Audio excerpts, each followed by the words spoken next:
We are recording on Thursday, March 28th, 2024 at 10:11 a.m. Eastern Time with the bald ones and whoever made that my buddy Andrew texted to me. But whoever's listening, whoever made that meme, the Twitter meme with the Trojan horse, that's the funniest fucking shit I've ever seen. And it is true, and that is how I will continue to exert my influence on Twitter, even though I'm banned. That kind of inspired me, thinking like I need to start having proxy chats to get back on iTunes, not get on iTunes, get on Reddit, get on everything, and just start going So full. let me ask you this: if Yeah. you get booted off Twitter, are they sophisticated enough where if you make a new handle, it blocks you? They probably are, but I don't think they try. Reddit's very good about that because they're full on like they're owned by Tencent, and Tencent is any corporation in China has to have members of the CCP on it. They're good. They'll IP ban you no matter you make a new account. I got IP banned from Reddit What if I already have one? What if I already have one? on what Reddit? Now on Twitter. Oh, you're fine. An alternative Now account. just now just I have two other accounts Yeah, that no, are you're fine. dormant. No, because Well, I make alts and log on every once in a while, and I don't get banned. Reddit will ban you okay. instantly.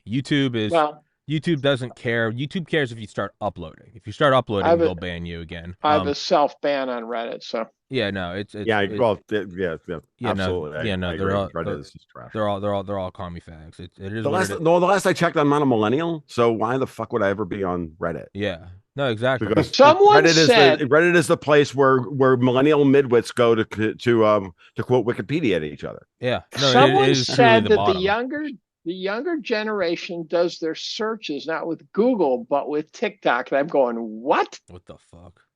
My It was a credible source. It might be better than Google. my daughter's group, they share all their information on Discord now. Um, Like concerning Discord for them is their chat room. concerning They moved searches, from with Reddit concerning searches, it is actually it's not that bad of a thing to if you want to like a new video game or a new whatever. If you type in like, right. for instance, like Helldivers 2 is a huge game right now. You type in like Helldivers 2 review, and then you follow it with Reddit. Because if you get a review, you're gonna have some company that's inevitably been bought off by the game companies. Versus you go on Reddit, there's some schmuck like me going on. It's like, yeah, it's pretty fun. It's not that bad of a learning curve. Within an hour, you can pick it up. So if you follow it with Reddit, you'll get a lot. You actually will get for all this trash. You actually will get good user experience. But so as not to bore people so they blow their brains out as we all talk about the benefits of Reddit. Not the least Yeah, of which is really. me. My trigger finger's itching. I'm right about now. to snooze. Just I blow know. myself off. Well, I tried to insert some levity and You're making fun of hey Tom, you millennials, did but, very good. And am I I don't give a biased? fuck about it. Am I Reddit. biased because your name's also Tom? Perhaps, maybe, but I don't know. Oh, somebody I comment. give a fuck about Reddit because that's we do where have to skip together Yeah, here. somebody commented. Somebody commented yesterday. I normally don't do this. I don't give attention to anybody that comments because I generally don't care about any of them. But somebody commented and said, "I will not be watching this podcast, sadly, because of Jim Kunstler's comments about Palestine on a recent podcast." And I just said you're virtue signaling. Fuck off, But yeah, so fuck that guy.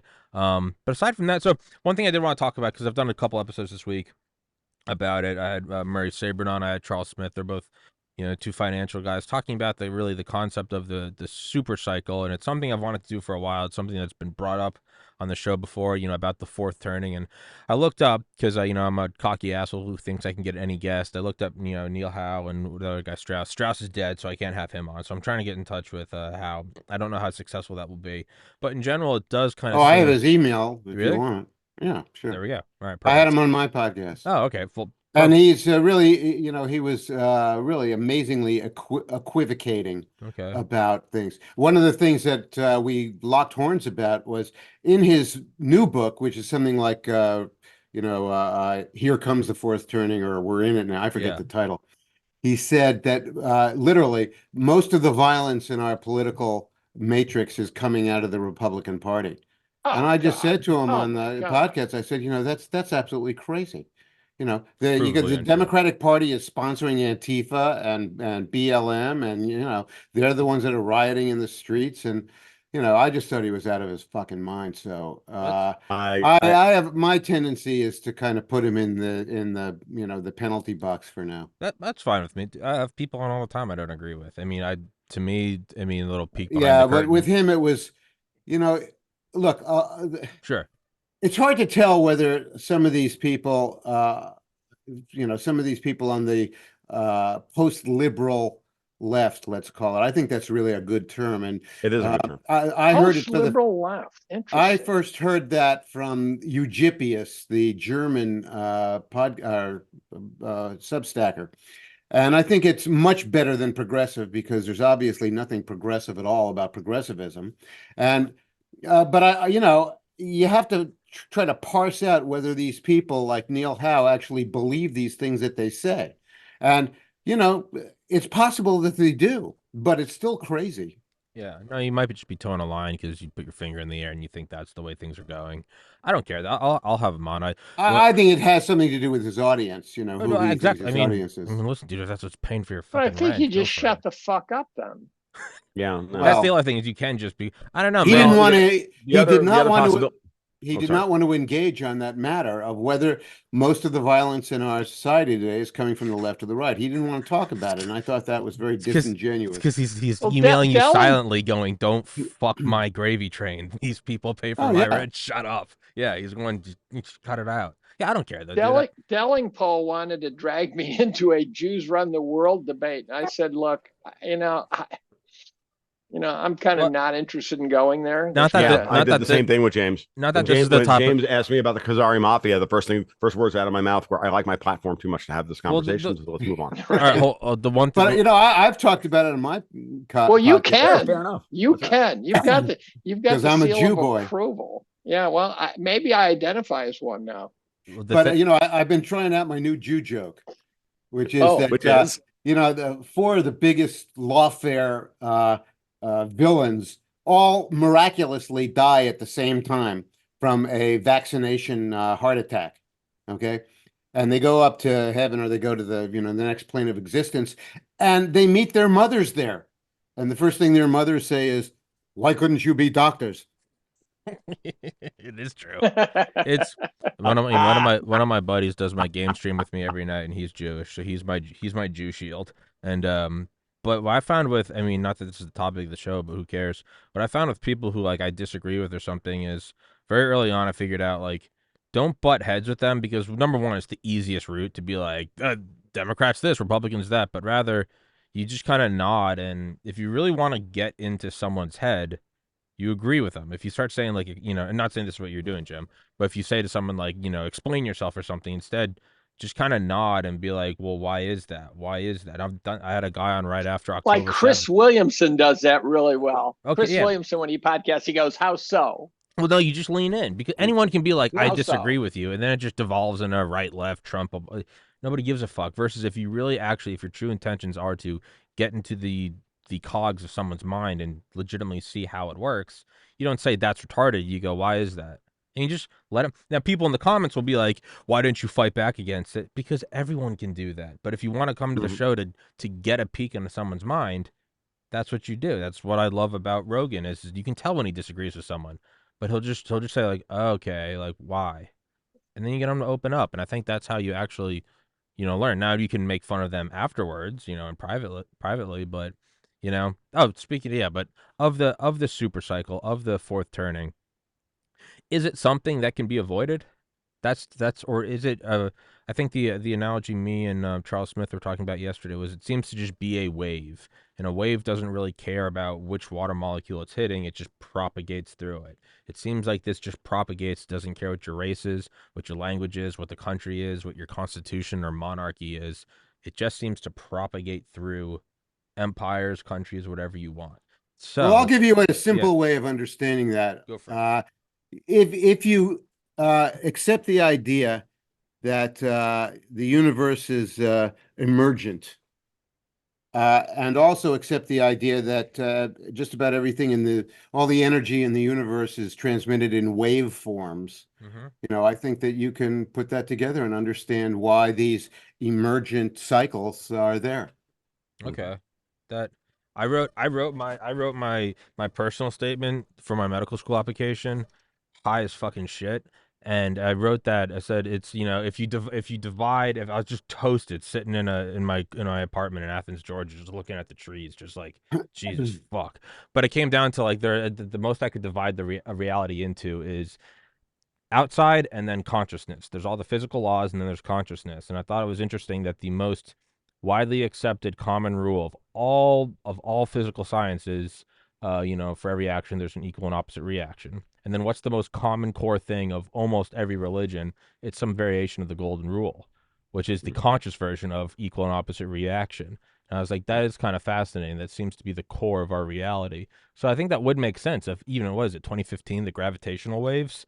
Yeah, I mean, if it does seem to be like everything can be boiled down to waves, why wouldn't that apply to economic cycles? Why wouldn't that apply to the rise and fall of empires? Why wouldn't that, apply to holding on to personal wealth? I think which is a weird. Well, obviously it does. I don't even Yeah. think we have to argue I mean, about but it. celestial mechanics are, I mean, look, yeah, it is, and you're positing, a lot of the stuff about the electric universe, as opposed to the gravitational universal, the electromagnetic version of the universe versus the gravitational model of the universe, and this is a big deal, and this is one of the areas where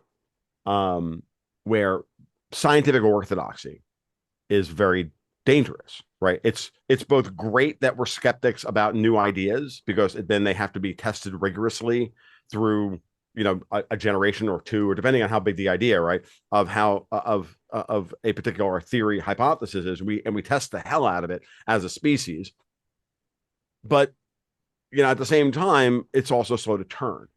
Yeah, it also means that the ideas are slow to turn. So we're still caught now, I think, in in this very interesting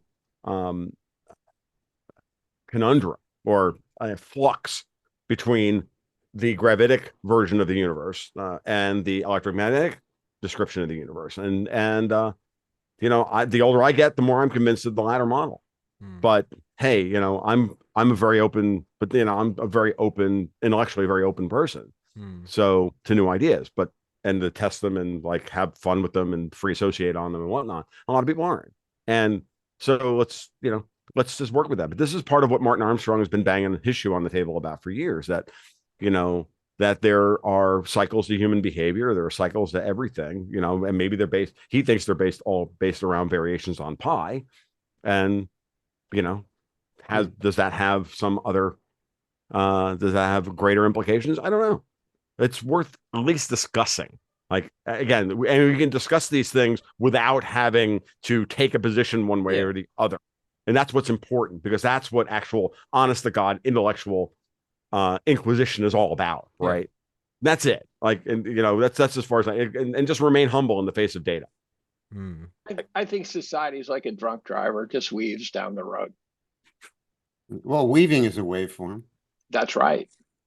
I think you hit the left-hand curve, no, it's great, the right-hand curve, Jim, holy fuck, so you try to straddle the center line, hoping not to get killed, But it's see cars coming, you move to the right. But it's like when you see, like, you ever seen those studies on crowds and, like, how they behave and things, and you realize, like, you're no different than any of them, and you're like, so you can take part of a macroorganism and have no goddamn, and you're like, well, not me, I'm Tommy, I don't take, no, you're no different than anyone else. Like, if a crowd is lined up here and like the light is here and there's an entrance here, 99% of the time you're going to create this like meta formation, and you're like, what?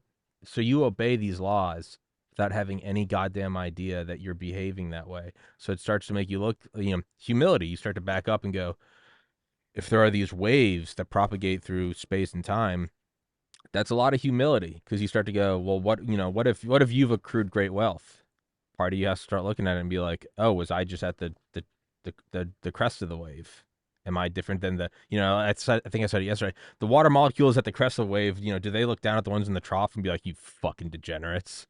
Maybe. Yes. But should they? Well, as a chemist, I can say definitively, of the oligarchs who have won so many interpersonal battles over the centuries, absolutely believe that they are better than the water molecules at the bottom of the bottom of the wave. Well, that's That's true. the fucking problem. Well, that's the fourth turning. Well, Is then when we understand that, because now we have wealth disparity that is so unbelievably egregious. Yeah. And well, that let me on top give of you... that, then you start to really think about what, like Martin Armstrong, and again, go into solar cycle waves and everything, go into solar cycles and everything else.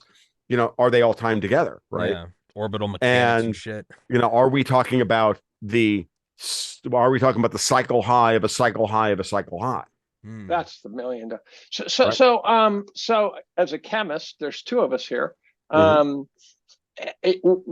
they will tell you, or physicists or whatever, is systems are always trying to get back to equilibrium, and they shoot through it and whatever. But the further from equilibrium you get, the more shock sensitive you get, and the more violent the response. And so if you're in a chemistry lab and you get all the reagents together and the reaction hasn't taken off and it starts to go, you blow up your fucking lab. Yep. If you're in California, there hasn't been a big earthquake in 100 years, you're about to get your ass kicked. Yes. If you're skiing and you're below some goddamn huge pile of snow and there hasn't been an avalanche that year, you're probably going to get whomped. And what people don't understand, especially people in markets, which we should take it back to, is the shock sensitivity goes up. Yes. And so the best analogy I know was by Richard Russell, who said, someone said, why can't this just go on forever? And he said, go in your kid's room and start stacking blocks. What happens? And the higher the stack, at some point, someone closes a door downstairs, the whole fucking thing goes because it's shock sensitive. So displacement from equilibrium enhances the shock sensitivity. Overvaluation guarantees there's going to be a regression to and through the mean. And the Fed doesn't seem to understand this at all. They're clueless oligarchs who look down on us as infantile water molecules. And they know that they can be garish. By the way, I watched a guy talk about authoritarianism the other day, and he pointed out that authoritarianism rises when you get, which by the way is a displacement from equilibrium, right? Arises when the symptoms, I've read enough books on it now, the two symptoms keep come back is demoralization and confusion. This guy also brought, which is a subset of demoralization, he also brought to bear something I've been squealing about for a couple of years now, in your face. So now instead of shooting Kennedy and trying to get away with it, they just shoot the fuck and say, make my day, try to get me, right? And so now you look at Biden, you go, we got a fucking retard in the White House. Yeah. Right? And someone says, oh, can you say that? I go, I just did. Sorry. And somehow there's a percentage of the population who's willing to vote for them. It's David Hoffman said in his book $1 Billion Spy, which is about this guy named Oleg. I forget what his last name was, but he took all these pictures for the CIA. He worked in an aircraft factory in the Soviet Union, and the pay was so little and the risk was so insane. I mean, he would have to cover the blinds and stack his books up so he could get the camera placed directly above it. And finally, his handler told him one day, they're like, your service has been, invaluable. I don't know if we'll ever be able to exfil you, and the pay isn't that good. But he finally told him after 10 years of this, he was like, they love you back at Langley and Strategic Air Command. They know about you. He's like, why are you doing this? Why are you doing this? Then he goes, my parents were worked to death in a gulag, and my wife's parents are currently in a gulag.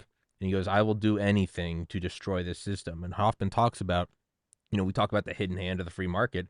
He goes, there is a hidden hand of tyranny, where the more you take away from people, the less they have to defend. And finally, they just go, you know what, dude? Fuck you. I don't, you know what? And eventually he was caught, shot in the back of the head. There was no happy ending. He didn't give a fuck. Right. He was like, I'll do anything to take this down. And he did. And it led to the, so when the MiG came out, whatever MiG it was came out, it was already outclassed. And, it was put to, you could see it in Desert Storm, and it was just absolutely smoked by, whatever the U.S. had. But that is the case. So, talking about authoritarianism, a deviation from homeostasis, you do start to have people that the less and less they have, they start to go, you got a nice McMansion, suburbia, you're like, you're not going to bitch. No. You're not going to bitch. But by the way, if you want happy endings, I can send you some links. Yeah. No, I already got. That's why I do this podcast, so I can screen record. Dave, does your wife know about this? Yeah. I don't know. I use video of Dave's face. It's all I need. Well, and so Tommy, what you're describing is why I found the timing of why you're going to be shocked that I go into this. Why the timing that Warner Brothers greenlit and Denis Villeneuve wanted to make Dune, because that's exactly what Dune is about. Dune is about such an extreme societal deviation from the norm. Right. I mean, 10,000 years in the making. Right. And the Fremen are us. Okay. Yeah. And that's the metaphor. Okay. And watch Dune as a if you've never, even it's better to read the book because the book is better, but Yeah, I find those movies unwatchable. Okay, well, fucking that's hate 'em. fine. You have to That's get fair. stoned like Tommy. But what's important to understand is that what Herbert was talking about was the war between the desire to control the species through the application of power and the species' genetic imperative to evolve and get out from underneath stress. And it really is a story about genetics and about this genetic imperative. Yeah. I mean, it's all through Dune. So Like, it is an incredibly, I think it's an incredibly rich we're the piece of mammal work from that perspective. with our leg caught in a trap. We will eat our leg off to get out. That's a brilliant point. Your genetics, it's the same reason for, like, right now, it's like, how come I'm eating so much? And it's like, your body still thinks you're on the plains of Africa and that food isn't guaranteed. Think about it. Well, what if you're under an authoritarian, communist dictatorship that's stealing the food? Does your body know that it's a communist dictatorship, or does it just think that you're not getting nutrients? Right. Your genetics are like, hey, fuck that. I don't give a shit, Jim. Well, what I wonder about is how come the people who are exercising the authoritarianism seem to have no self-awareness of where they stand in history? I think they do. And I think they know that they live they end up there. Well, I think they know that they live for 70 to 80 years. They don't give a shit about what the big picture is. And, well, I mean, think about it. Like all these lawyers in the Justice Department, do they have no idea that they're wrecking the American justice system? They're making. They have no idea. They're making their quarterly nut. They don't give a shit. I'm not saying it's right. Yeah. But they don't care. And the same thing is, like, I get authoritarianism because what would the genetics do? The genetics says, I don't think we'll find out. Get all the women, get all the resources. So becoming a dictator is also genetically advantageous, right? I don't think we'll find the answer to my question until we prosecute these people. No, I don't think you'll get the same answer we got 80 years ago. I was just following orders. I don't give a shit. Yeah, well, I'm not saying it's right. I'm saying it's what it is. The response is usually violent. The return to equilibrium. Mm-hmm. Yeah. Is violent. Cultural, right? Yeah. It's violent. And so again, it's never a good solution. No, when you watch it, right? And the other thing, Dave, to remind yourself is that, especially in capital markets, however far you went away from equilibrium to the positive, you're going to go that far to the negative in order to get back to quote unquote the mean. Right. You have to spend half your time below it. And again, the violence that accumulates over this is Herbert's point, and we see it in other areas and we see it in history, that the violence committed against the natives of Arrakis for 10,000 years builds up and builds up and builds up. And then it explodes in a jihad that kills billions. Rwanda. Billions. If you ever. Okay. And that's what makes Paul Atreides' story so compelling, is because Paul gets that vision and understands it and then tries to do his best to reject it and then have to embrace it in order to try and mitigate as much of the damage as possible. Who are we talking about here? Story from that perspective. He's back to Dune. He's got the Dune thing. He's in his Dune buggy today. Nice, Dave. Dude, it's very timely. Like, it really is. And artists get there first, folks. Like, it's very important to understand this. That the black community gets there first. The black community gets there first. Well, that's true. They're unbelievably good at finding the tip of the spear. Yeah, no, absolutely. And then, it gets co-opted and, but artists get there first. And some artists are 50 years ahead of their time and some artists are 2 years ahead of Dr. Strangelove, man. When I first watched that in 2015, I think. I thought it was made in like 1990. Because, like, I love the Cold War. Exactly. I know. When I found out it was in 64, I was like, are you fucking kidding me? Like, that's so insane. There's a film that I've never been more on the edge of my seat of watching the first time, and I watched it in college in a midnight show and at the university, on 16 millimeter print. Like that's what I saw. Yeah. And I was just astounded. CRM 114. You didn't see pink flamingos, apparently. But it is no, actually, I have not. Me and John Waters, we don't have a relationship, dude. The theater empties within 10 minutes. Yes. Yeah. I mean, it's really amazing to watch, actually. Yeah. There's a physics kind simulator. of like John Cage's 454, right? So back to the markets. Well, I was gonna say, but to what Dave was saying, there's a physics simulator I love fucking around with on my gaming computer called Beam NG, and it's just like a driving simulator. And they compare it side to side to like real world crashes of all these different cars and how accurate it is. Everything else about it sucks, but the crashes are almost perfectly realistic. But one of the things is when you get the speed wobbles going really fast and it starts going like that, your instinct is always, and you got to do it like 100 times before you finally learn not to, is you're like, black ice. You swerve and black then ice. the SUV just tumbles and the engine flies 600 yards. It's counterintuitive, but when you start wobbling, you have to go, just hit it a little bit.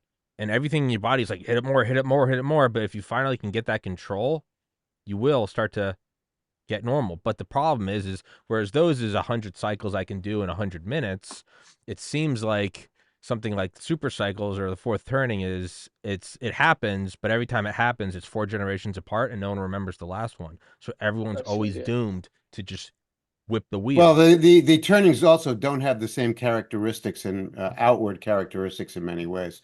Like it's very hard to compare the World War II fourth turning to the woke insanity that we're in now. Yeah.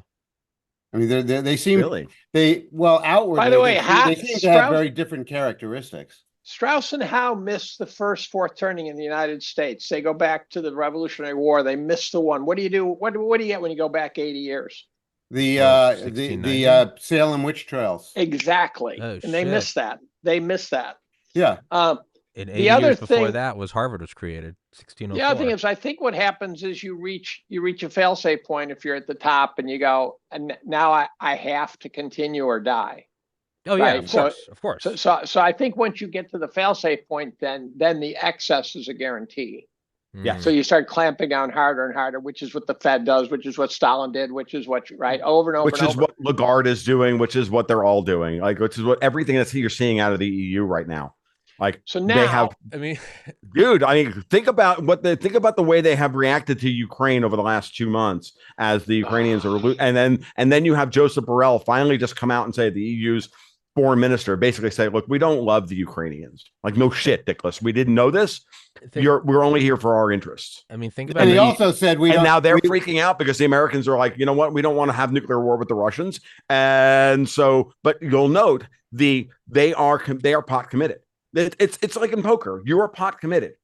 Like at some point, the pot has grown to the point where no matter what you do, you're betting your odds. You're pot committed. Think about it. Borrell also said that the EU is incapable of mounting an army to engage in Ukraine, which is why they're freaking out that we don't want to. Think about the elite. Do you know that experiment where you auction off a $20 bill? No. To your class. So you sit in front of the class, you say, I'm going to auction off this $20 bill. The rule is whoever is the second highest bidder has to pay. So what happens, someone says, I'll go for $1. Someone will go, I'll go for $2. Yeah. Someone goes, I'll go for $3. And then around $14 in, you're going, oh, wait a minute. I got to bid again because I don't want to be the second lowest bidder. And pretty soon everyone else has stepped back. And then next thing you know, we got 2 guys bidding for NVIDIA and they keep bidding it. It'll get up to $300 or $400. It's the Cold War. Right. And because you can't not bid up. You cannot go up. To think about the people at the top and why they keep doubling down. I mean, I just thought about this. Think about it. If they don't give a fuck about the repercussions and hurting people that are alive today, why in God's name would they care about like what happens after they're dead? They already don't care about the people who are alive. Why wouldn't they raffle off people who don't even exist yet? And then let's just think of it this way. Again, as to Dave's point, right? Like they have a 0% chance of surviving if they stop. If they admit their perfidy, and they have a measurable percentage chance of surviving if they double down. and try and survive for a little while longer. Like you're falling off a cliff. You've fallen off a cliff. Well, there is you have X amount of time before you hit the ground. What are you going to do about it? That's where they are. And they know chicken. This. There is a weird out there, right? Is it the art of war? Give your enemy a golden bridge to retreat across. That's what Operation Paperclip was. Give them an out. I mean, yeah, and that's exactly the predicament that Mr. Putin is in, because if he humiliates the U.S. and NATO too deeply, they're going to do something crazy. So it seems to me, for the last year or so, he's been taking great pains to avoid that sort of humiliation. But it's getting harder and harder for him. I think he looks brilliant because the people he's fighting are doubling down because they see the existential threat to their long-term projects.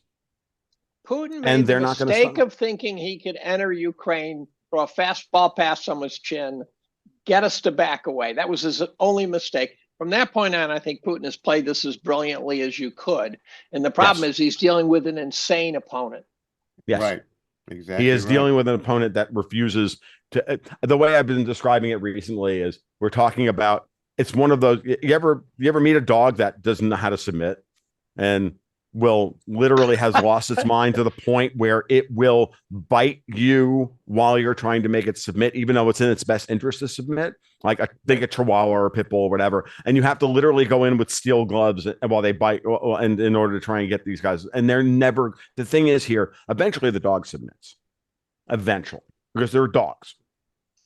Eventually they run out of energy. Back to markets. I follow 25. No, it's exactly the same thing, Jen. 25 metrics of valuation, all of which show we've displaced from equilibrium by a healthy margin. The most interesting thing to note is in all these metrics, we appear to have departed from, I would say, a range, a normal range of being overvalued, undervalued, sort of correcting, which was really flat for the 20th century in about 1994. And it took off. Now, Michael Green claims that's when the flows of money started to go in, brainless indexing money. I also think you can see that's when, for example, corporate debt started to pick up big time, and it never looked back. So we literally have been going precisely 30 years. And in 94, when it left the channel, it was about 50% over historical fair value. And so we started in a dangerous metastable situation, and then we launched from there. And here's what I'm seeing right now, and I don't understand it. And that is, I see chart after chart and tweet after tweet from smart guys saying, you are right here. When you see an economic chart and it says you are here, that is a bearish person. Both never say you are here. And it looks to me like we are completely fucked. But the system somehow is not responding yet. There's some sort of metastable situation where the muscle memory of Bill Fleckenstein, they don't want to accept the fact that the low inventory of houses, which is now breaking, right? The inventory is now spiking like crazy. But they didn't want to admit that the low inventory is because the sellers won't sell, the buyers won't buy. We're completely fucked. And when it finally the logjam breaks, it's going to break to the downside. And that should have terrified people. And yet somehow the system, I'm seeing all these indicators. It says the logjam is breaking, and somehow people still are buying this morning, NVIDIA. Yeah. No one wants to admit Titanic's leaning. That's right. Again, because there are other factors on the markets. Like, this is why I keep looking at the big signals being given by the central banks, right? Like, to my argument that's been going on for a while now is that, central banks are the ones that are dominating these markets, and they're dominating the capital flows in and out of the bond markets. Like, why did the Swiss National Bank cut rates the other day? Clearly, for one reason alone. Because it's a wholly owned subsidiary of the Bundesbank, which is a wholly owned subsidiary of the ECB. And for a couple of days, we got a counter trend rally in the euro and euro bonds and blah, blah, blah, blah. And this. And in the meantime, the markets are beginning to snip out across the board that we're headed to war. Yeah. Asset values on all bearer assets, equities, gold, Bitcoin, you name it, all up. Oil up. I talked to a Canadian. The capital flows are clear, and they were ahead of the game on this a week ago, 2 weeks ago. And now we've got and now we're starting to cross Rubicons. Like we're starting to cross into territory here where, did the United States and the British and and the Turks execute 140 people in Russia? Yes. And then 2 days later, and then who hacked the friggin' ship and sent it into the Francis Scott Key Bridge? As far as I'm concerned, I can make an equally compelling case that it was the British trying to get the United States and the Americans to fight, the United States and the Russians to fight a world war no one wants. Yes. And I can easily say it was a fourth generation tactic by the Russians to stop U.S. Resupply of Europe. Why wouldn't you? We've got massive NATO. We got behind the scenes. We got massive movements of NATO material. So shit's happening here. Yes, it the is. Equilibrium has fucking broken. The basketballs are flying at Lexington and Concord. They're just quiet. But it's like you've gone off the 100-story building, and you're still at the 95th floor. Doing okay. Exactly. And so here's an interesting Takes a minute to reach terminal velocity, and you don't have Batman wings to try and ride the wave to try and get back to the building. And land on a balcony on the Great 50th Depression is said by some smart people, I think, was founded upon the Florida real estate boom, and that was sort of ground zero when things finally started breaking. As you said, when they first broke, they said, "Oh, those are just the Florida banks; those guys were just crazy fucks, and therefore we don't need to worry about this." And 12,000 banks later, the thing had finally regressed through the mean. But what's interesting is. There is the belief that the first trigger, you're not going to believe this, was a ship that capsized in the harbor of Miami and shut off the harbor for 40 days. When was this? 1926, I think. Oh, okay. That makes sense. And then I posted that, and then Chanos jumped in and said, "Yeah, that was actually the first." But he says the big one was when 8 months later a hurricane. The hurricane hit Miami, but the first cracking sound, the thing like you're on a pond and all of a sudden you go, what was that sound, right? Yeah. Something just cracked underneath my feet. Yeah. The first cracking sound was like the Bear Stearns hedge funds breaking in 2007 was the first real audible crack. The first audible crack that led to the Great Depression was the goddamn boat. And they said, look, they got the boat out of there 40 days later, but it was over then. I don't think we can overstate the ramifications that are going to emanate out of this shutting down the port of Baltimore and I-95, and the implications butterfly for effect is going trucking. to be wild. I was talking to a guy today who has I was talking to a guy today who's got an interest in a trucking company in Tennessee, and he explained to me that most of the fresh produce in the Mid-Atlantic and North New England is coming up I-95. And, that interruption is going to mean, we're going to start seeing some kind of effect in the grocery shelves in a couple of days. Prepper time. The other thing, the stats. So someone wrote a brilliant article that talked about how fucked Baltimore was before, right? We all know that, right? Correct. We all know Baltimore was. My two best friends live there. Our favorite drinking game is we sit around with the app and go, oh, look, shooting within 0.6 miles. And then 30 minutes later, guy stabbed him in the neck, 0.4 miles. But then they go on. We've said for years that Baltimore, no one actually lives in Baltimore. Oh, no. That the whole thing is just a big social security scam. But I've been saying this since college. I know too. But then this article goes on to point out that 15,000 jobs are directly involved in running the port, and 150,000 jobs are indirectly involved in supporting the port in a city of 500,000 people. Yeah. You might as well just drop a goddamn, A-bomb in Baltimore, right? Yeah. Dresden firebombing. They're trading proxy war punches. Tom's right. So what I'm wondering is but who is trading property war? Because again, it was the British and the Ukrainians who bombed the Kerch Strait Bridge and Nord Stream 2. I think that is so funny. I don't fucking buy for a moment that we gave anything other than logistical support for the bombing of Nord Stream 2. I don't buy it. Putin must be laughing his ass off. But it almost doesn't matter who did it. Proxy punch. It does, but it doesn't. Proxy war punches are being exchanged. Okay, I'll back off. Jim, what did you have to say? No, I'm with you, Tom. I'm just saying, regardless of who's doing it, proxy war punches are being exchanged. That's crazy. Well, what I was going to say is, I got the feeling, within an hour or so of the Baltimore Bridge disaster, that this was going to be the thing that's going to crash the American economy. Right. The trigger. Because the the match. economy is already so fragile. Mhm. It's, as we've been saying, it's just a disaster waiting to happen, and the disaster has happened. I think that, and also because the things emanating off of this thing are so profound.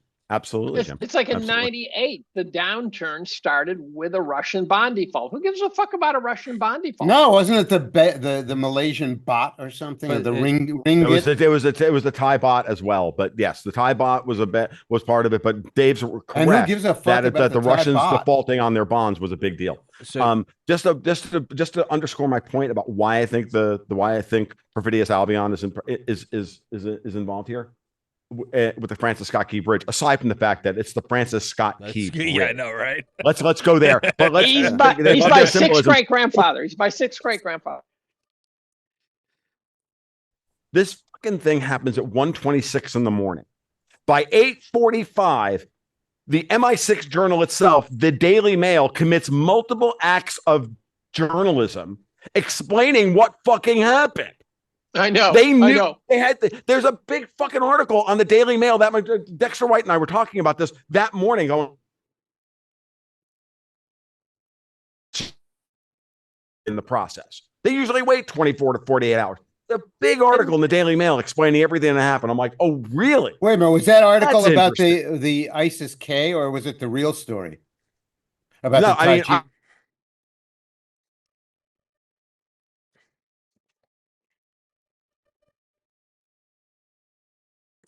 For everybody listening, it says the internet connection's unstable. What the fuck just happened? And the goddamn Daily Mail knew all about it. What reminds me of this, and this is dangerous territory, and I don't want to divert us, but that was exactly what I noticed when on October 7th, how many lieutenant colonels were paraded across the mainstream press explaining how the Israelis fucked it up. Yep. And I'm going, their lips are moving. I don't know what happened there. Now let's get the fuck off this. Let Jim the Jew talk about it if he wants. And by the way, I do want to know what happened. Did you connect up with Bill? Did that work, Jim? Bill? No, he never answered my email. Fuck. Yeah. In fact, I was going to ask you to, shake his tree a little bit. Okay. There is something interesting about and just for FYI for everybody watching, it says my internet connection's unstable, but I recorded on multiple softwares. There's something interesting about that ship in Miami that Dave was talking about, or in this case, the bridge. None of them are necessarily novel events so much as they were just the spark after the gas has been running, which kind of which brings more, I guess, weight to the idea that these are just waves and something was going to happen. It's the water molecule at the crest. That ship is not necessarily unique. It's just in a healthy, booming economy, no one would give a fuck. They'd be, yeah, more jobs, build the bridge. In this case, so it kind of makes you think like it could have been anything. It could have been. By the way, I saw a video of someone driving across that bridge before it went down, just during the day. And it turns out I have what's called Jepherophobia, very mild case, I hope. But where when I drive across the bridge, I get the heebie-jeebies. It's not a vertigo thing. I used to skydive. I used to skydive, for Christ's sakes. It's a sort of this odd sense of heebie-jeebies. And that fucking bridge, the guardrails are about 2.5 feet tall. I would not be able to drive across that bridge without basically my skin crawling constantly. Dude, I always take off my seatbelt and I take my shoes off when I go across like long bridges. My little brother was driving me once. And lower your window. My little brother once looked at me. He was like, dude, relax. And I was like, fuck you. I was like, I'm surviving this. I'll tell mom and dad what happened to you, but I'm surviving. That's what people don't realize. If you're hurtling into some lake or something, hit that window button fast. Yeah. Can't open the door. Just so you guys know, like here's a little piece of my own strange psychology. I grew up in New York in the 70s, and I remember the West Side Highway falling down. Just dropped one day. And so I remember I have had a fear of bridges my entire life. And I think it traces back to the West Side Highway falling down in 1975, 76. Like we drive over the outer bridge crossing from Jersey into Staten Island, or the Goethals Bridge, or any of these old rickety fucking bridges. Dude, I got across this Tampa Skyway once. I will never fucking do it again. And Period. by the way, I took that friggin' bridge into Baltimore once in high school for a jazz band competition in a bus. And I'm like, the Chesapeake, and it was the Chesapeake Bay Bridge. I'm like, in a bus. I couldn't even see the friggin' road because I'm in a school bus. Like, I can't see the road. All I see is we're driving over Water. a fucking water. I'm like, I Is get the the middle. Chesapeake Bay one? Is that the one that goes underwater? Is that I think part of it goes under. It's That's insane. the Chesapeake Bridge Tunnel. I've done that one like 100 times. It's like 45 when I learned how to minutes drive, when I learned how to drive in New York, I would take I-84 from my house from Middletown down to Port Jervis to visit a friend of mine, and there's this area you come around the mountain, and there's a valley down there. I'm on Interstate 84 for Christ's sake. And I get into the left-hand lane and do 45 miles an hour. I'm so goddamn scared. My car's going to lock up because I'm in an old GM. And it only might me buying a friggin' Jeep Wrangler and driving through the Blue Ridge Parkway, where I literally am doing 35 miles an hour. I'm like, well, if worse comes to worse, I'm in a Jeep. I can make my way down the hill. That got me over this shit. It was really, really bad. Didn't you ever hear a Xanax? Watching that bridge fall, I'm like, I freaked out and I couldn't do any work for like 2 hours. No, dude, I get it. And there's something about it. It's like, well, how come I care about bridges and not planes? I'm like, planes, it would be painless. A bridge would be horrifying. Yeah, it's literally horrifying. What the hell is that? I thought I was unique, and I didn't tell anyone. Then one day I told my wife. I said, I get the sort of the skin crawl. You're human. It's not a panic attack. You're on a strip of pavement above. I've had panic water. attacks, but here's what's also true for me. Here's what's true for me. If I'm driving along a river and it's close by, I get the same effect. Oh, I don't. So it's not a vertigo. And again, I used to skydive. You guys are more neurotic. That's weird, than I Dave. am. Jim's like, fuck these pussies. I'm out. No, I thought I was exotic. You guys. Jim's like, let go. It's all over. No, I've been spooked by bridges, but I never took my shoes off. Yeah. That's Tommy. No, that was paranoia. Yeah, it was bad. But I mean, yeah, I've had anxiety problems my whole life, but I've never gotten freaked out from just going around. I don't have anxiety problems generally, and so that it's obvious. I didn't even notice. I have that nuclear war anxiety that I think that all Gen Xers have, but yeah, I don't even. I know you guys are a little older than me. I don't know, but I mean, for me, it's like. Which makes me want to introduce an idea. What if there is a strange reaction to all of the backstage turmoil that's now going on because of the Crocus attack and the bridge thing?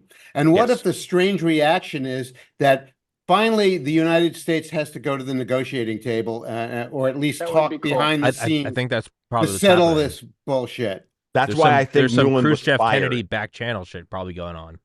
Well, this is the interesting. I read a really great analysis of this. I don't remember where I read it, but my patrons find these things, and I read them, and I'm like, Tom's patrons in the description.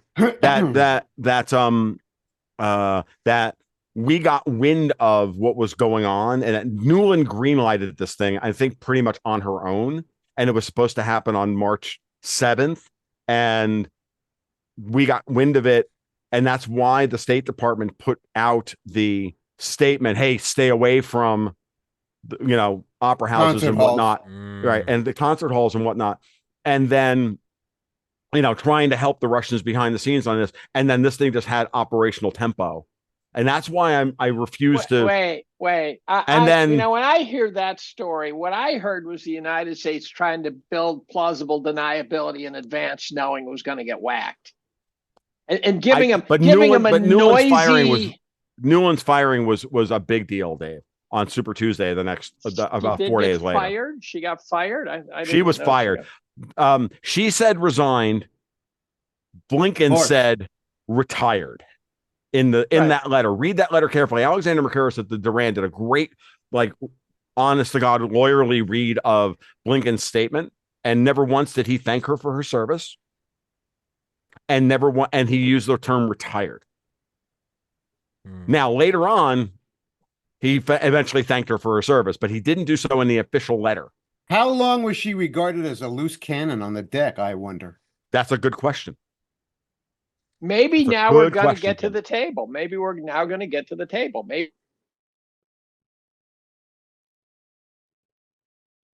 and then Putin's statement after Moscow, he said this was done by the hand of ISIS-K, but he didn't actually say, Right. But Oh, then wow. he goes, right, which is easily a way of saying, yeah, they actually did it, but we know who organized this. Yeah. And now we've got, you know what I mean? And so By the puppet hand of really ISIS-K. is shaping things, because again, Dave, as you said earlier, which is a great point, that Putin and to Jim's point as well, that the grown-ups are trying to assert themselves into this situation to avoid what's actually on the horizon, and besides Putin, who's a grown-up, the fucking pit bulls won't let it go. Besides, they're trying to get Orban out of there. Orban's a hero. They're trying to get Orban out of there. So I'm not sure it's backing up yet. Yeah, well, and that's what I think makes. I think it's all Europe. I think they're the ones with the incentives here. Oh, they have the incentives. They have all the incentives in the world, and it's not the stated upset. It's not the stated incentive, which is, we're worried that Putin's going to invade Poland. Putin can invade Poland. Okay, it's about their capital markets. They need a cover story, and in order to cover their economic collapse. That's what this is about. I agree with Martin Armstrong completely on this point. Maybe it's the reverse. They're going to need a cover story to cover the Ukraine collapse and the bond default that comes with all of it. I mean, there's a massive. That seems more likely to me, and it seems also to be the train wreck that's most likely to happen would be trouble in the currency bond markets, and that's much more likely than anything else happening right away. Yeah. And Germany's a mess. And Germany's a mess. And to Dave's point about why the capital markets are so fucking overvalued, is because capital is flowing into things that are, at least right now, safe havens. NVIDIA.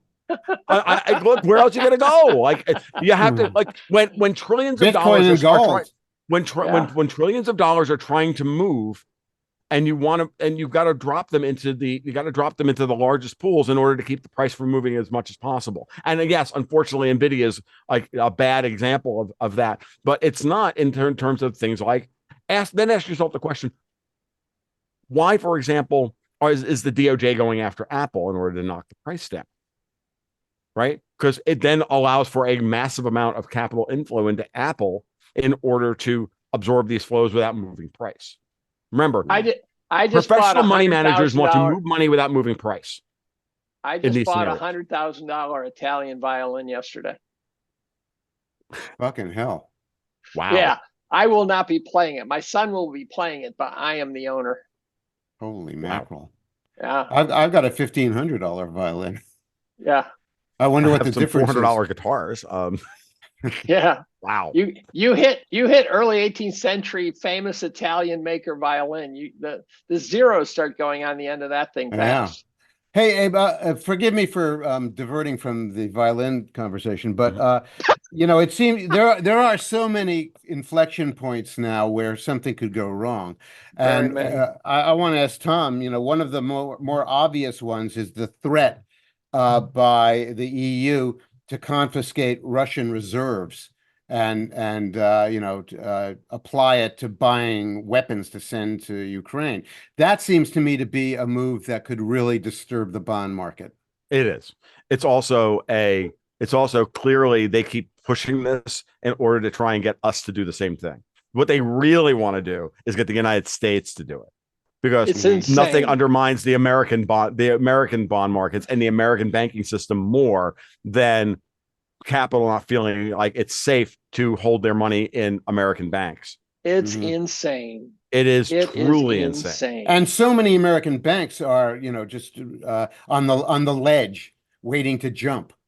But as an individual, no, I think it's too many American politicians, Jim, that want to do this. And I believe that most of those that argue for this are in the pay of the fucking Europeans. I'm dead serious. Like I don't make any bones about this, guys. I full on Euro trash commie conspiratard at this point. I don't give a shit. I love it. No, it's probably my favorite thing about you is that it all. Dave, what are you trying to say? I just like having a punching bag. As if they can do it to the Ruskies, they can do it to us. They can shut down our bank. This is just a reminder that their desire to be able to just lock us out of society, which, by the way, you would die, right? You'd either die or end up living in a cabin in Montana or something, right? Do you remember what, Learning how to Ron Paul used to shoot Hobby game. farm in northern in Florida. 20 do you remember in I'll be where 2012? I am. Do you remember in 2012 when Ron Paul was talking a lot about blowback and Yep. you know Yeah. how, and then there's kind of an interesting take on it when you realize just how much of what the DoD does is absolutely classified. So we don't even know what the, action A was. We just see action B. And we go, why the fuck did they do that? We don't know. You don't know about it. They hate our freedom. And then you start finding out about the Mujahideen and Operation Cyclone and Zbigniew Brzezinski and your Stinger missiles. And you're like, oh, okay, maybe. I wonder if there's kind of that same thing. If there's, I'm not, by all means, I think the answer probably is we have a bunch of cocky, detached elitists and a kind of end stage empire.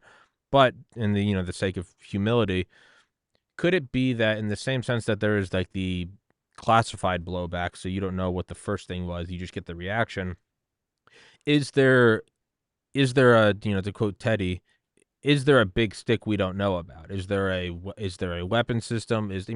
Like the $1 trillion that occasionally goes missing from the Pentagon goes somewhere. Now it might just be penthouses, but just to play with this idea, is there a weapon system we don't know about? Is there something that they are negotiating from a place of unimaginable power, something that is as alien to us now as, the SR-71 Blackbird was to 1960s America when, DEWs. What? DEWs. Yeah, DEWs. yeah, exactly. That's what I mean. Or some sort of orbital, SDI was.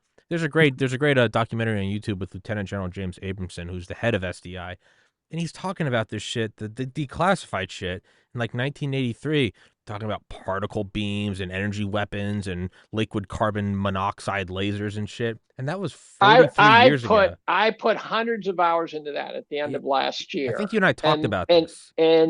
And I was reading 1985 RAND reports, 1985 declassified. We talked about this. And so this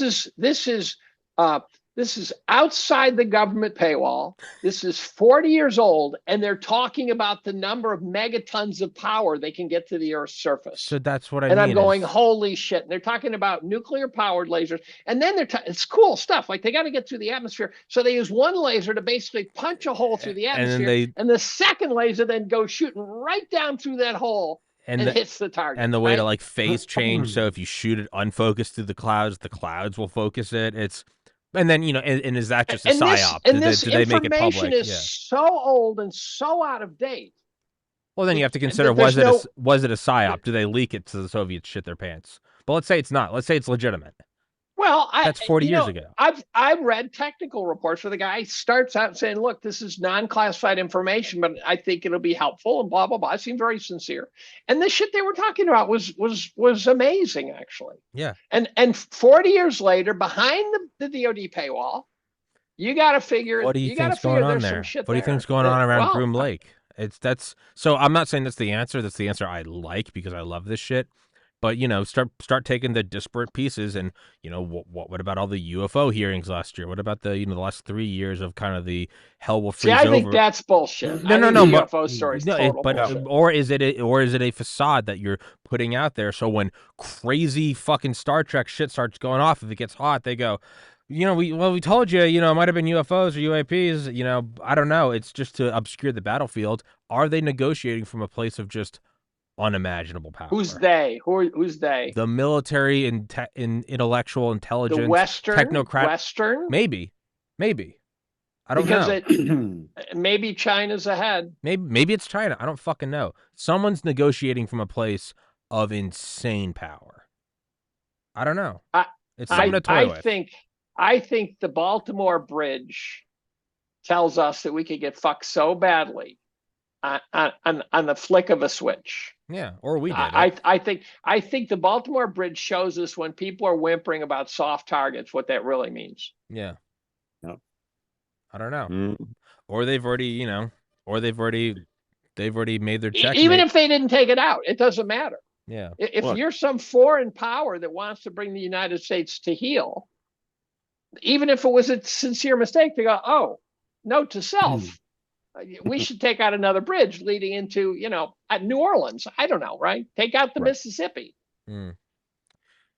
Well, then you think about that program that happened under Reagan, where we found out that some Canadian firm was selling like American trade DoD secrets to the Soviets, and instead of like prosecuting them, we took it over. The CIA took it over, and we started selling them all this shit. And like 1 out of every 10 whatever microchips would be flawed in a way that would benefit us. So you can think of like Stuxnet, but like 30 years prior, to where a Soviet cobalt mine would, whatever, the power would shut down. And one time they kind of overplayed their hand, and they had this oil refinery go up.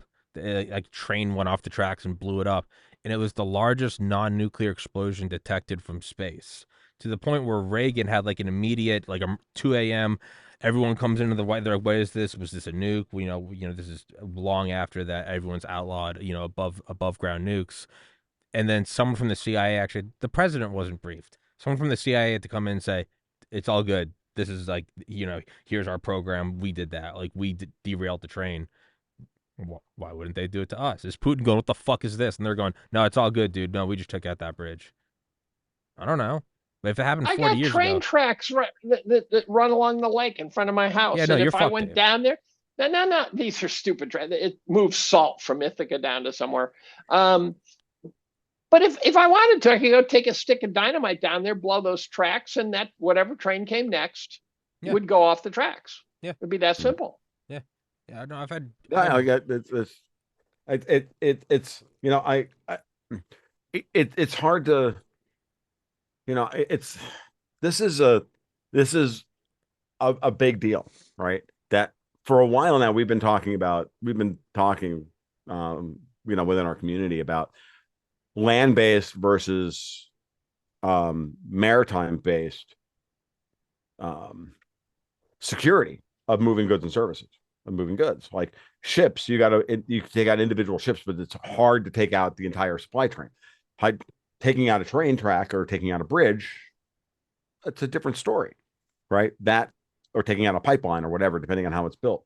So, you could argue that that's why, for example, what the Houthis are doing in the Red Sea is so interesting, because they're attacking maritime power at the same time that other people are attacking terrestrial power, terrestrial infrastructure. So this is why, I don't believe for a second. I believe easily. I don't, that the Ukrainians are not capable of infiltrating Russia and blowing up train tracks or the oil refineries or anything, right? Because they speak Russian, they look Russian. I mean, they are Russians, right? So, this isn't difficult. So it's not hard for us to believe that we can't have it happen here. And, this is part of the game. Like, have we taken the gloves off fully? So I know someone well who's queued into the CFR every day. Now, the CFR is not what people think. They don't realize there's 20,000 members. They're not sitting there with goat's heads sitting there doing weird things, right? That's not to say there aren't people with vested interests hitting back rooms and talking to each other, because they do. Mm-hmm. But they also are just kind of bringing big guys together to chat about shit. And I never get gory detail, and I'm not sure I want it. But the question I always ask is, what's the hot topic? What do you guys think the hot topic is right now? Wild guess. It's what's that? What's the hot topic? One jumped out. It's got to be. It's got to be infrastructure. This infrastructure. Well, today I don't know, but this week, a week ago. I'd say the hot topic is, how do we get out of Ukraine? Tommy.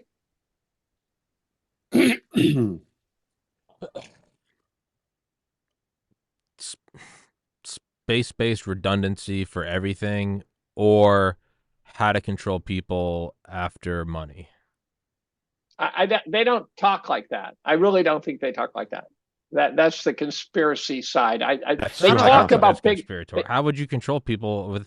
10,000 before money. No, but in a they do post-money things system. I think that's too like high concept, Tommy. I think that's what Dave's getting. Oh, at. okay. Oh, so the open sessions, they talk about big events that are occurring, and they bring people together. EMP hardening. I had on Brigadier General Robert Spalding. He's a 1-star general, flew B-2 Spirit stealth bombers, Obama's National Security Council.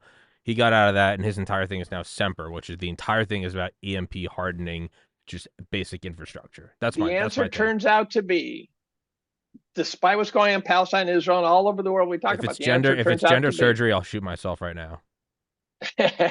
You could gender surgery yourself. It turns out it's the southern border.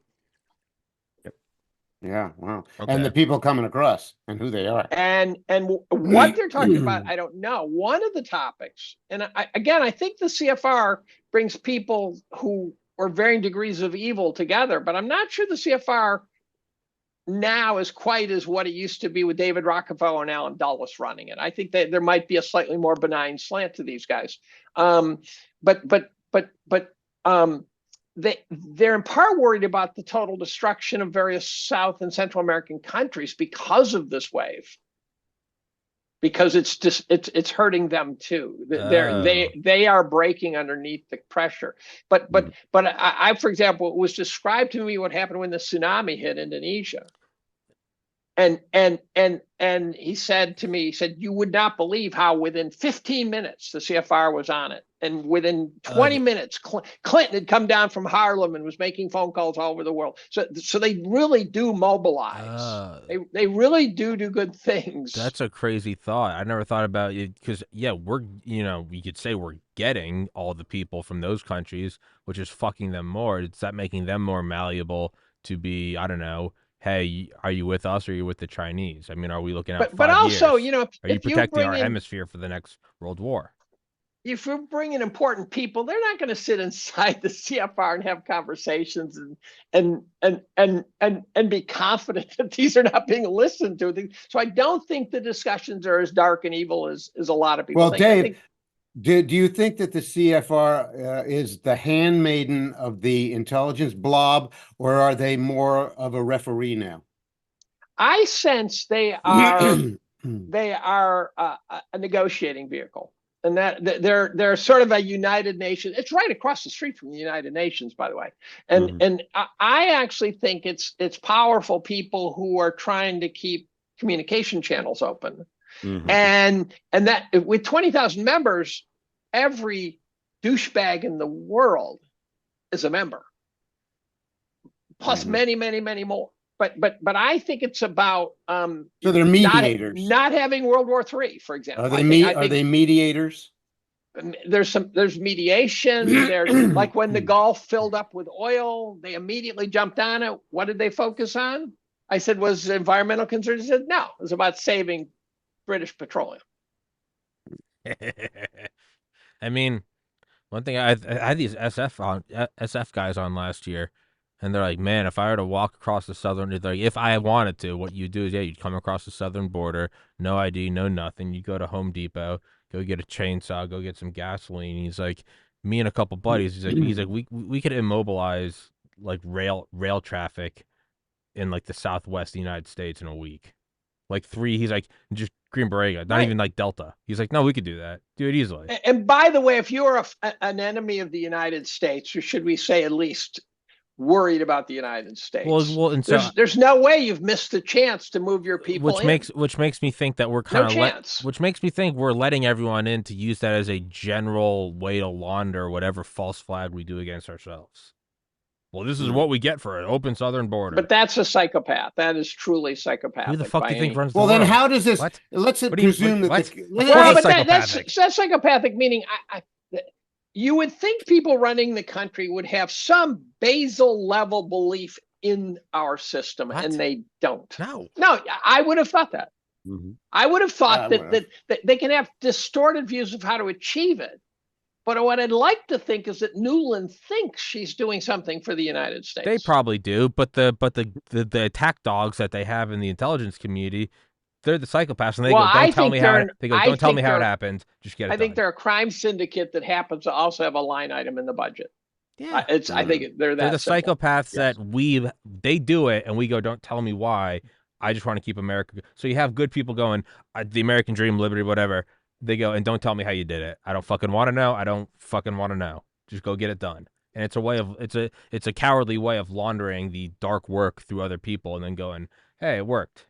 Well, so does any opposition arise out of the Council of Foreign Relations? I don't get a lot of details. I don't want a lot of details because, for one, if I tell you that the guy told me that the southern border is the big topic, that's public knowledge. Yeah, right. But how do they regard the Joe Biden regime and what they're doing to promote that? I sense from talking to him personally, which I'm sure he's being influenced by the people around him, that there's panic about Biden and panic about Trump. I think the big players in this country realize that we've really created this odd, Sophie's choice moment that or whatever you call it. Hobson's choice.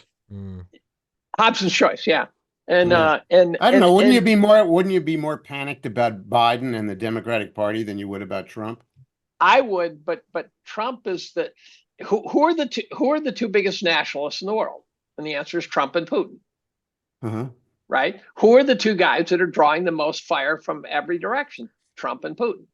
So it's clear to me someone is taking out nationalists. Who's next? Orban, right? You go through the various players. These are guys who are saying, look, this is my fucking country, and I'm going to do what's best for my fucking country. And they go, oh, no, you don't. Right? That's the problem we're facing right now. And the dear point about Newland, I can believe absolutely that she in her way believes that she's operating in the United States' best interest. I think so. But that is also but I also think that she has other agendas as well. I think the guys that are genetic, that are personal, that go back a long way.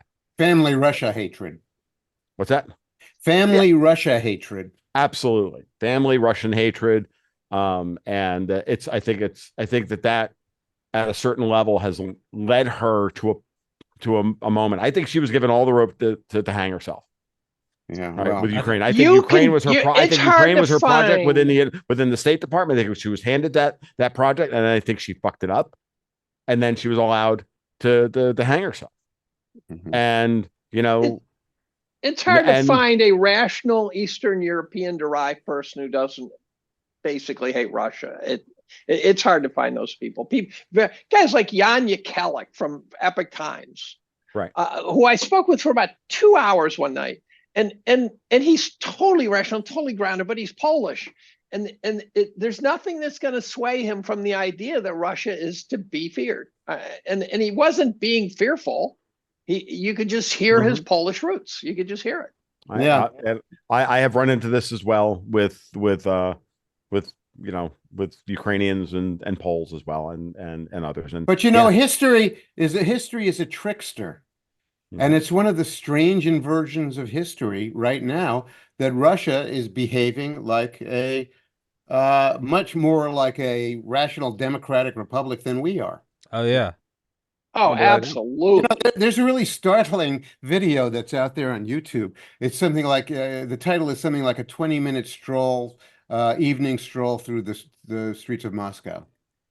And, it shows what appears to be a beautiful and normal European city filled with young people who look healthy, don't have tattoos, are not overweight, and are enjoying themselves on a summer evening in a beautiful place. It's perfectly normal. And taking subways in beautiful stations. That's not only taking subways that are beautiful, that are beautifully appointed and furnished. Right. And then you think about what it's like in the streets of Baltimore or San Francisco or Chicago. And, you come to some pretty strange conclusions there about who's who in this world. Yeah. Let me ask you this. I haven't been to New York very much. I was there I lived there for 3 years. Would you not be able to take the subways now without feeling pretty creeped out? Well, they have the National Guard in there now, so it's a little bit different. Oh, shit. But somebody just multiple levels of creep out now. Somebody just pushed a guy in front of a subway train and killed him just the other day. Yeah, we're due. Even But with the National if I Guard went around. down there, would it be a totally different world than I knew in 1977, 80? I think fractionally yes, but the New York City subways have been scary, ever since about 1930. I Okay. mean, it's a terrible, terrible, depressing, hellish kind of system. Just the physical design of it is ghastly. I mean, every station was originally designed in white tiles, like the hydrotherapy room in a sanitarium. It's just terrible, and the noise, it's hellish. The sparks flying off, the noise of the trains, the filth of the trains, the skeeziness of the people who live in New York City. It's like, and I grew up there, and I grew up taking the subways in the 1960s, and it was just like descending into a hell of mutts from Muttville. Do you think that kind of the Trump Biden back and forth, and it would be crazy if Trump got back in, which would make me think more. Do you think that these are like engineered speed wobbles to get people No, more and more I think they're willing? just happening. Really? Yeah, I don't All think right. that I don't think there's any godlike figure or group of godlike I figures always, who are pulling the strings. I know, Well, I think they pulled the strings in 2020 to get Biden in there. I know. I think about 2016 though. I think Well, about yeah, what, okay. and I know not Point everyone loves taken. him, but I think about what Alex Jones said, and Alex Jones is a big Trump guy. But I remember he said on Rogan after Trump got in, he was like, "How do you get the left, the historic, the left? How do you get them to rally against free speech? You put an orange man."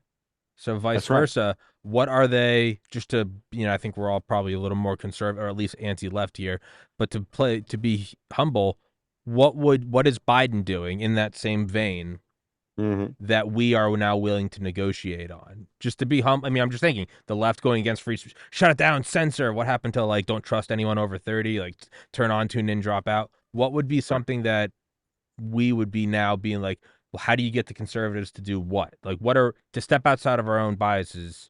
What are we now for? I'm just an open question. I'm asking. I don't know. Personal liberty. We're for the restoration of police and law. There you We're go. playing defense, though. That's We're the key. for more government power. We're playing defense. We do not clean up have the cities, ball. roll in the We do National not Guard. have the Clean no, this we do. shit. I agree. I also agree with Dave. We do not have the ball. No, we don't. So But we're responding to everything. I'm just interesting putting that out there as a thought. Like, what would we be more willing to negotiate with? Yeah, roll out the National Guard, wrap them up. What? Here's another one, and it's a little thing that popped up this morning. It's a weird. It's going to sound like a weird diversion, but it's actually not. It's called morning. We don't have those on this show, Tom.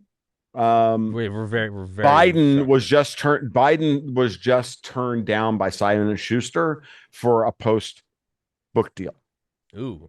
Now I want you to understand That's why how that's they do that's how they do because payoff. the book deal is the golden watch. I The know. whole publishing industry exists Yeah. in order to launder money to these people for a job And on as the gold watch. yeah. Biden's not getting a book deal after he leaves office. This is the biggest signal huge. I have That's gotten crazy. yet That's that huge. he's not going to be reelected in the fall. Oh. And that's a huge tell that he's a one and done president, and either they're going to replace him very soon now, which would be obvious, or everybody has made their peace with the fact that Trump is going to win in November. Every day I see more and more fucking circumstantial evidence of the kinds of moves that tell me that that somebody's playing offense. That's crazy. I gotta piss. That's Well, what you actually do is you actually get the left to vote for Trump by referring to him as a squatter in the White House. I just think that at a certain level, they know they can't cheat enough to put a Democrat in the White House again. So between now and then, they're going to make sure that Mike Johnson is neutered by continually pulling Republicans out of the majority. He's down to a 1-seat majority from the day from the day they started going after Kevin McCarthy. We've had 3 squishy Republicans removed and replaced. He's down to a 1-seat majority in the House. They're desperate to get Hakeem Jeffries in as speaker between now and January in order to set they're on a clock, folks. They know Trump is coming back to power, and now they're going to accelerate from here. That's what I see.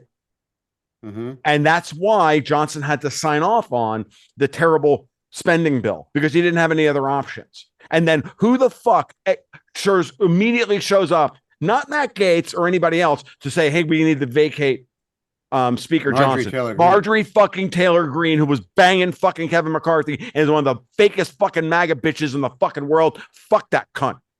Was she banging him?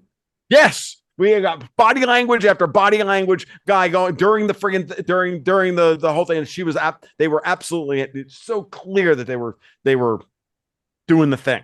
You know what she did before she was I don't trust her as far as I can throw her. You know what she did before she was in politics? No, I don't. A personal trainer or something like that? No, she ran a construction company. She's got more under the hood than you realize. Yeah. I don't know. Something about her is off. Really, really off. I think she's a snake in the garden. Shocking. This is my shocked face. I know. This is my smug face. Let's get the Jeremy Clarkson out. And if so are we going to get speaker vote this summer? I didn't like McCarthy, but I didn't know Johnson. Are we going to get through the 2024 election and realize the whole thing was all fucked up, or is there some chance that it'll look like an election? That's a really unfair question. Well, no, because we knew they were playing games, right? WikiLeaks showed they were playing games, but well. You know, Kennedy's father played games. You know, they've been working the edges, but then 2020 is when it got garish, right? Mm-hmm. The question is, are we going to go back to a more normal looking election where one side is not just squealing at the top of their lungs? Well, if you believe the Republicans, they say that they're going to accelerate their ballot harvesting operations to match the Democrats. Is that a smart move? I don't think so, but I don't know.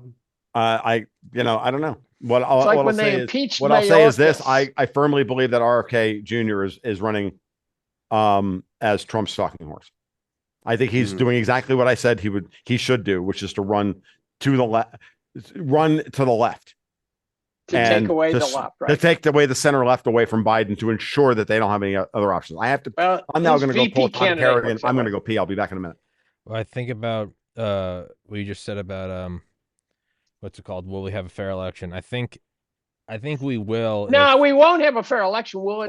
Be perceived to be a normal election? I perceive to be fair. I think we will if the perceived outcome of a total fraud, one way or the other. I think the military industrial complex. I think they fucking run the show, and it makes me think of the Frank Zappa quote. If it's normal, it'll be because like the big dick energy said like, yeah, we're not doing a civil war here. We've still got too many inches. All of our bunkers and our penthouses are here. The illusion of freedom will continue as long as it's profitable to continue the illusion. At the point where the illusion becomes too expensive to maintain, and expensive can be expensive in any category, expensive to maintain, they will just take down the scenery. They will pull back the curtains. They will move the tables and chairs out of the way, and you will see the brick wall at the back of the theater. I've read that quite a million times. I know. It's brilliant. It's brilliant. Now, here's something that just crossed my mind. It will be perceived fair if some fucking whatever agency you've never heard of comes out and they're like, yeah, we're not doing that. If they know Trump's going to win, yeah, a horrible click that just occurred in my skull, but Thomas probably years ahead of me, a horrible reality is that they therefore will need to get us into a war before he takes office. Yeah. So I don't think you can understate or overstate the possibility that the country will be punch drunk from a financial catastrophe. Right. Well, I also believe that that we're going to have I think we need to have there's going to be a catalyst for something. Again, I've been describing this as a race. Dave, thank you for picking up what I've been laying down for quite a while now, which is that, yes, it is a race against the clock of poison pilling Trump second term as much as humanly possible, and making sure that nothing goes off, that the Gantt chart that they have over Global Essential, that the Microsoft project file they have over Global Essential continues to proceed apace, that this is what they're doing. That's the way I see it at this point. And so, yeah, I think that there's that. The biggest question, the other race that's going on is who's going to crack first, Europe or the United States? What's the catalyst for the European markets cracking before the American market, right? And so all of these things, all of these issues that we've touched on today need to be viewed from that lens of where's capital going to flow? Is it going to flow to Europe? Well, if the ECB cuts before the Fed does, then it's going to flow to the United States. And I think that that's the game. I know nobody here has a positive view of the Fed, including myself, by the way, in the long run. But as of right now, if I'm thinking in terms of we have clear evidence of sovereigntists trying to get control of this shit show that is the United States, which is I think a fracturing political elite, right? I see fractures all across the political elite. I see fractures in the political elite in the UK and even in Europe to a lesser extent. So then the question is, can they gin up a financial crisis here in the US that forces the Fed back down before the ECB does? Now, and again, I go back to the clue I threw out earlier. Why did the SNB cut rates the other day? Which was, again, to funnel money out of Switzerland, out of the Swiss system, and back into Europe.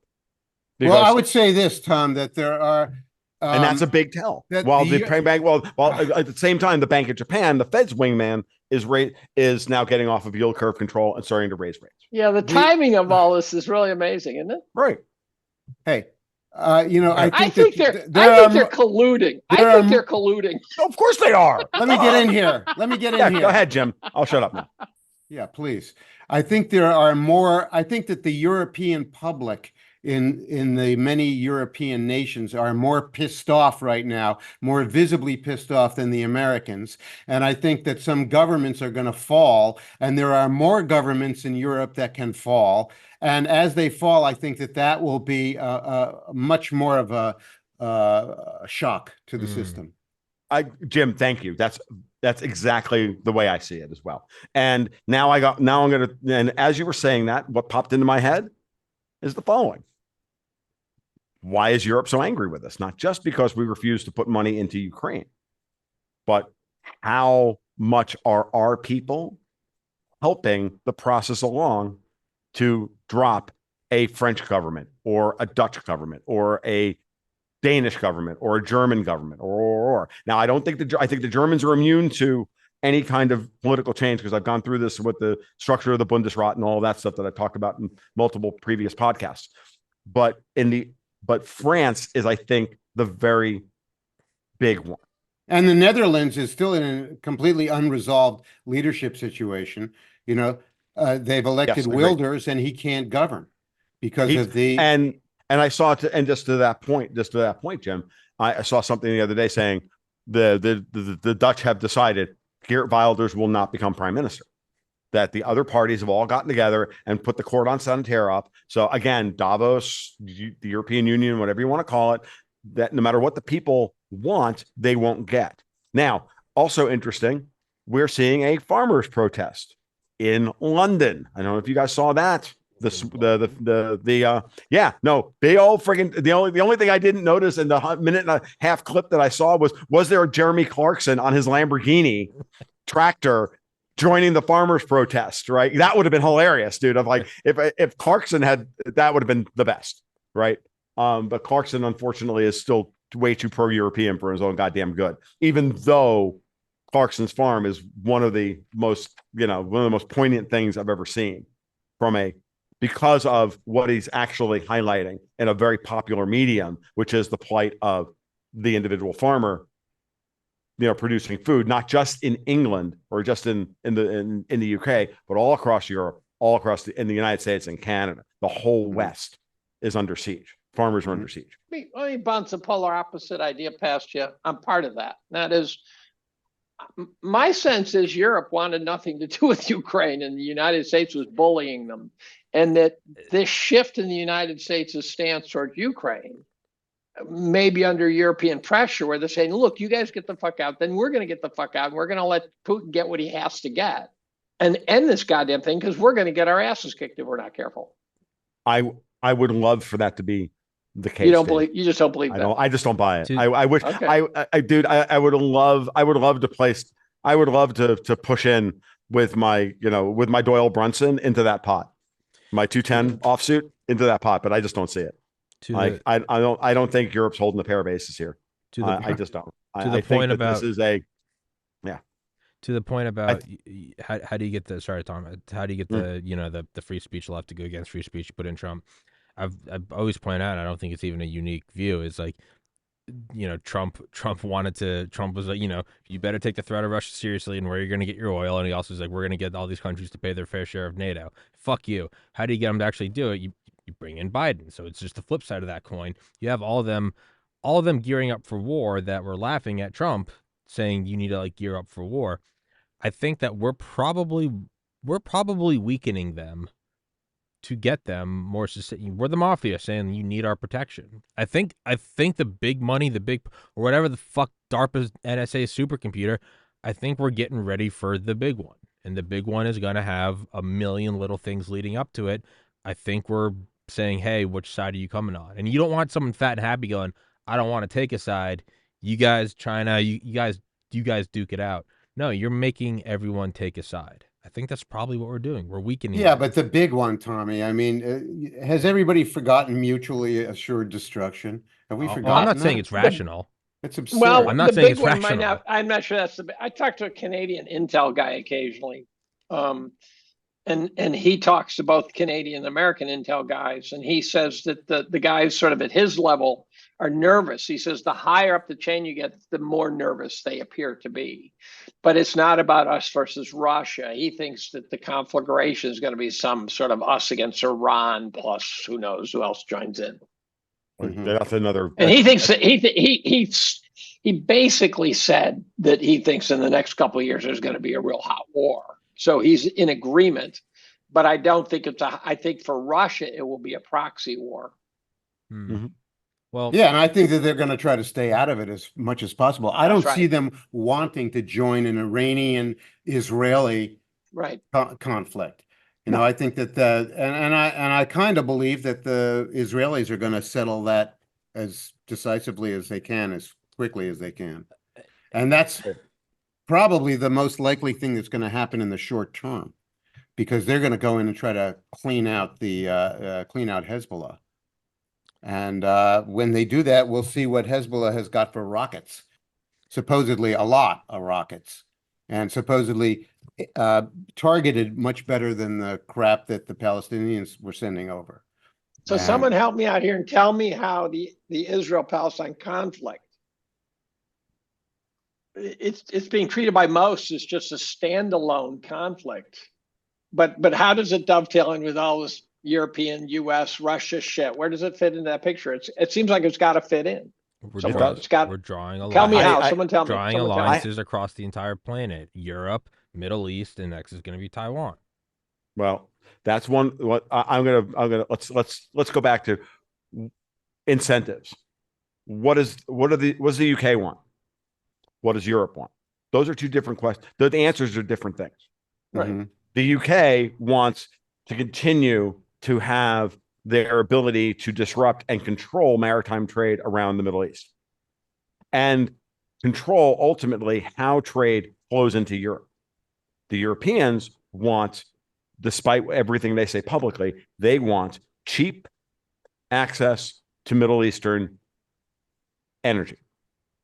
That's what the JCPOA was always about. So I think Israel has been a proxy war between Britain and the European Union, and with the American neocons aligning with British interests on this.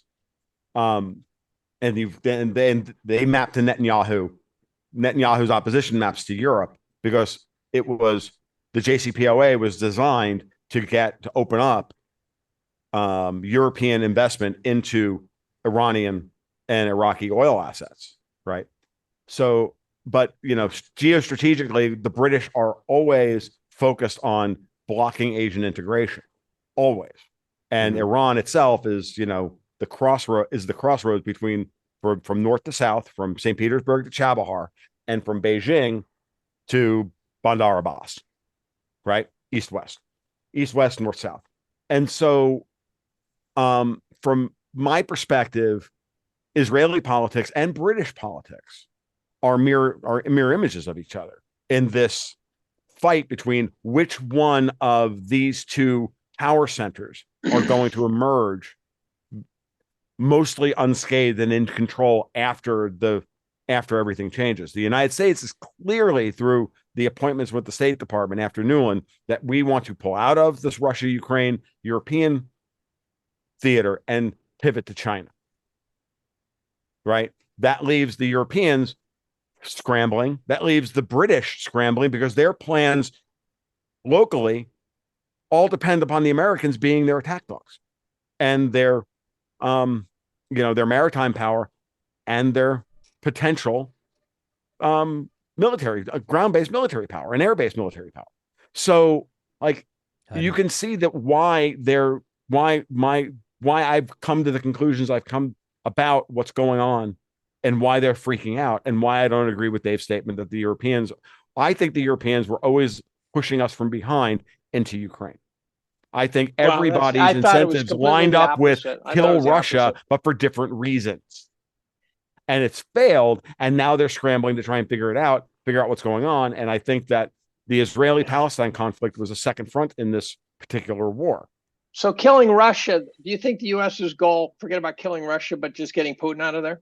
Is that the simple? Yeah, I mean, that maps to Anglo-European, Anglo-American issues. About wanting to, again, everybody here is trying to act in some kind of colonialist fashion. They all want what Russia has, right? And they also, and from an American's perspective, how do you weaken China? Well, you weaken Russia, and you weaken their ability to get natural resources and trade and the raw goods from the Russians and from the rest of Central Asia to flow east towards China. That worked well, huh? What's that? That worked well, huh? I mean, one could argue that the main reason the Europeans were so goddamn angry about the Donbass breaking away was because of the natural gas resources in the Sea of Azov and the fact that all the coal and the iron deposits in Ukraine are in the Donbass. And all that has been flowing east to China for the last 10 years, not flowing west to Germany. If you're fearing a world war coming and the whole Trump, how do you get Europe to, militarize? It kind of seems like this is almost like a vaccine of, make a small reaction. We fuck up Russia, give Canada a lot of money, and then we're like, I don't want to play anymore. And we can leave. But now you've got Europe, which we can leave. Geographically is right there. And they're going, what? You can't leave. We're going, where you're going. But you were supposed to end NATO and Article 5. So then what would Europe do? They would be able to manipulate you dumb fucking Yanks, into doing our bidding for us. So now what is Europe going to do? They're going to have no force but to start building up war materiel. Now we have them gearing up for war. They can't do that. And they're also they've always been planning on deprecating NATO anyway and having the French run the French and the Germans run the new European military industrial complex. Moreover, here's your big tell that their plan was to take over NATO from the United States. So the French, who's not in charge of NATO? The whole thing's a fantasy, though, because Europe is deindustrializing. They're going back to the 11th century at warp speed, and they're not going to have the ability to mount any kind of 21st century army. Is this Jim, our I'm way not of arguing with you, that? but that's why Russia was the key to all this. And now and we picked absolutely the wrong moment in history to get pugnacious with Russia because Russia had actually rebuilt themselves to the point that they had a pretty robust economy, and they had all of these resources, and they were obviously going to resist being fucked around with.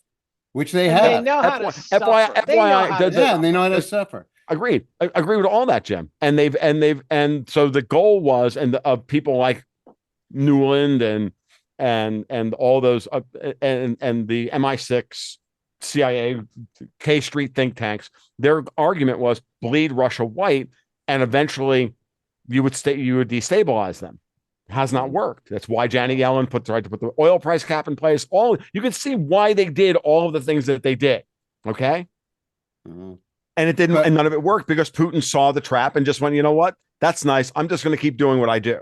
Right. Yeah. And I know that I have my allies in the rest of BROPEC to help me support global oil prices and continue to raise the cost of collateral, physical collateral, with the Federal Reserve raising interest rates, making dollars expensive. Now, all of a sudden, it's our commodities, your problem, Zoltan Pozar, and our dollars, your problem, Federal Reserve.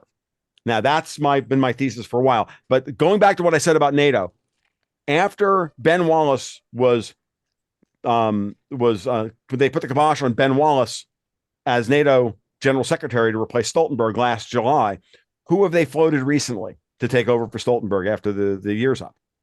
Mark Rutte. Oh, yeah. Mr. Globalist himself from the fucking Netherlands, who is not going to be prime minister, who can't be who was supposed as prime minister. The guy who lost the last election. Exactly. Yeah. Now, he is one of the top 5 lieutenants within the European Union. And Donald Tusk was installed in Poland, and he's literally running the Davos playbook to destroy British influence over Polish politics. Well, I think something larger is going on here, which, I think that the macro mega trend here is for the world to become a larger place, and for many, many things that are organized on the giant scale to disaggregate and break up. And all of this contradicts the fantasies of the WEF. But it also says to me that the long distance supply lines, the trade of all kinds of major resources and commodities is going to neck down and become much more localized, and that we're simply not going to have access to many of these things that we're now assuming are going to be the major dominoes on the game board. The whole oil industry faces all kinds of swirling dynamic problems that in one way or another are likely to make it less of a thing in our lives in the decades ahead, including depletion and simply the difficulty of moving their product in areas of the world that are very unstable. That I will agree. That final point I will agree with. I think that the purpose of everything, a lot of what we're seeing, and that the spasm of violence that we're seeing against the infrastructure and the movement of things, I think that is still on the Gantt chart over at Global Central. So then maybe if we can't win the world, then you're not going to have a world either. Maybe the lockdown was about prepping us. Of course. Because the macro. Well, you say, of course, it's not that obvious. I mean, it was to me. I'm sorry, Dave. What if the macro? I'm sorry. Well, confidence is dangerous, right? I mean, the trouble with the lockdown is that it was my base case 3 or 4 years ago. Yes, and then it's kind of played out that way as the data has come in. But yes, the trouble with the lockdown, I think, is that you can only run that rehearsal once. The second time, people aren't going to do it. No. But what it did is it was a way to, under non-violent conditions, test supply chain problems. Yes. Well, I think what Jim very good. Kind of actually interesting. If the super macro farthest out trend is kind of localization, decentralization, and you could almost argue, what would if Europe's militarizing and so is Russia, then seems like someone's pulling the strings so that everything, almost nationalism is re-rising. That does kind of seem like a counterpunch to the WEF. And by the way, Europe's not remilitarizing; they're pretending to whatever it remilitarize. is. But what you're saying, the localization, the decentral, it does seem like, and that is the antithesis of the WEF. Yeah. Now, is it natural or planned? It doesn't really matter. Again, I'm not arguing that this is a good plan. Okay. but you can see what the plan is. And the plan is, and to Jim's point, yes, they don't have the money. Well, they actually do if they can figure out a way to default on their debt, issue permanent bonds, default on the actual debt obligations they don't have to pay back, and then reissue a new currency with euro bonds issued through the European Commission to pay for the militarization, because they come out with a clean balance sheet, but a terrible. It's like a company that has, that defaults on its debt, declares bankruptcy, and then has a clean balance sheet but terrible credit. Okay? But if the European Union as a political entity has the confidence of the capital markets, then they will be able to make this shift. And that's why you see every moment, every instance of political disagreement within Europe beaten down with the fucking ban hammer, like you wouldn't fucking believe. Like, so I have a hard stop because they're trying to assure the capital markets that they are in control, so that when they go to this round, they won't have to issue debt at 15% in order to do this. They want to issue this debt at 3%, 4%. I have to go, but what I want to say is, me too. Cheers, gentlemen. Cheers. Thank you. So I have to wrap it up too. I have another show in a couple of minutes. Guys, thank you so much for all of your times. That was, as always, I thoroughly enjoyed. Guys, please go in the description. You can find the links to all of their podcasts and Patreons and websites and Twitters and all that good shit. And yeah, I mean, ultimately, I think Jim's running it all. I think Jim is the front man for the Jews, and Oh yeah. Thank you for allowing us to stay alive, Jim. Super Jew. We will be your court jesters. Shalom, baby. All right, guys. Much love. Till next time. Thank you so much for watching, everybody. Take care. God bless. Peace.